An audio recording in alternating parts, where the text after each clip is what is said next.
Je suis le pasteur Josué Katima. Je suis l'un des pasteurs de l'Église universelle pentecôtiste charismatique, ministère des Affranchis.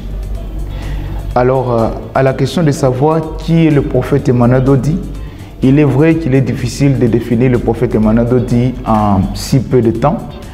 Qu'à cela ne tienne, je dirais pour moi, le prophète Emmanuel Dodi, c'est le prophète majeur du fondement prophétique. Étant donné qu'il n'y a que deux fondements qui peuvent bâtir l'Église. Il y a le fondement des apôtres et le fondement des prophètes. Le fondement des apôtres avec l'apôtre majeur qui est l'apôtre Pierre. Le fondement prophétique avec le prophète majeur qui est le prophète Emmanuel Dodi. Qui est le prophète Emmanuel Dodi? C'est le seul homme qui a l'alliance sur la terre pendant ces temps.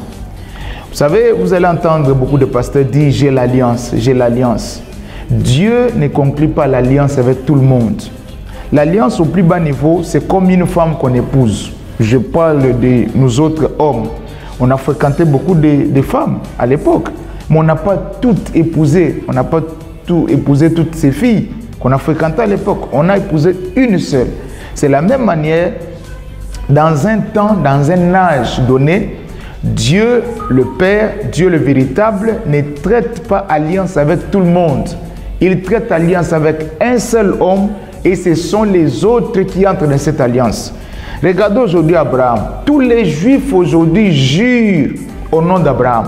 Et même s'il est le Dieu d'Abraham, d'Isaac et de Jacob, Isaac et Jacob sont entrés dans l'alliance d'Abraham. Le prophète Emmanuel Dodi, c'est l'homme qui a l'alliance pendant ce temps. Le prophète Emmanuel Dodi, c'est le grand sacrificateur. Parce que on ne peut pas parler du sacerdoce sans parler du sacrificateur. Quand nous parlons du fondement prophétique, il s'agit bien sûr du sacerdoce qui a changé. C'est le grand sacrificateur pendant ces temps. Qui est le prophète Emmanuel Dodi? Le prophète Emmanuel Dodi, c'est mon pasteur. Le prophète Emmanuel Dodi, c'est le révélateur du fondement prophétique. Alors, raison pour laquelle, pour toutes ces raisons que j'ai évoquées précédemment, nous sommes appelés tous à célébrer le jour de sa naissance. Vous savez, d'aucuns diraient, vous célébrez sa naissance, pourquoi? Déjà vous-même, votre naissance, vous le célébrez. Même si vous n'avez pas les moyens de fêter, mais au moins cette date-là, quand ça arrive à cette date-là, vous sentez que c'est une date qui vous concerne. Alors, étant donné ce que le prophète Emmanuel Dodi porte, cela nous invite tous à célébrer le jour de sa naissance, parce que même Christ dit quelque part, tu n'as voulu ni sacrifice ni holocauste, tu m'as formé un corps. Mais pour qu'il prenne corps, il fallait que ce corps-là soit formé. Voilà pourquoi tous, affranchis ou pas affranchis, nous sommes appelés à célébrer la naissance du Seigneur né, le prophète Emmanuel Dodi.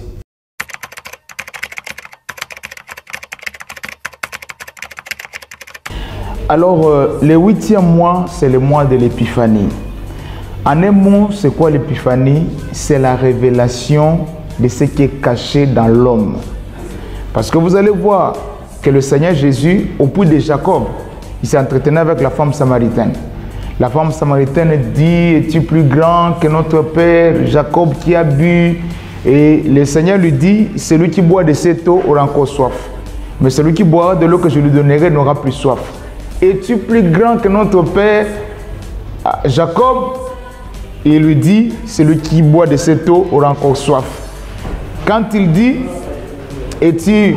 nous savons que lorsque le Messie viendra, le Seigneur le regarde et dit, je le suis, moi qui te parle. Parce qu'il y a des endroits où lui-même s'est révélé. Pierre a le découvert quand il a posé la question, mais à la femme samaritaine, il s'est dévoilé lui-même. Je le suis, moi qui te parle. Quand nous parlons du prophète Emmanuel Dodi, nous parlons de Luc chapitre 7, verset 16. Un grand prophète a paru parmi nous et Dieu a visité son peuple. Les grands prophètes, c'est un Dieu. C'est ce que les gens ne comprennent pas. Jésus, on ne sait pas expliquer, si Dieu nous donne le temps, on expliquera ça. Pourquoi nous amenons les gens à célébrer la naissance du prophète Emmanuel Dodi? Parce que c'est un grand prophète. Et tout grand prophète a la divinité en lui. Il n'est pas Dieu pour se faire adorer par les hommes. Exode chapitre 7, verset 1er. L'Éternel dit à Moïse, je fais de toi Dieu devant Pharaon. Il n'était pas Dieu devant les enfants d'Israël. Devant les enfants d'Israël, il est leur frère. Mais devant Pharaon, il a été fait Dieu. Emmanuel Dodi a été fait Dieu devant l'œuvre de l'ennemi. Voilà pourquoi vous allez voir tous ces miracles que vous entendez. Quand nous célébrons sa naissance, nous célébrons ce qu'il porte. Nous célébrons les bienfaits. La naissance du prophète Emmanuel Dodi, c'est un bienfait pour l'humanité. Parce que le fondement prophétique n'existerait pas si lui n'était pas né.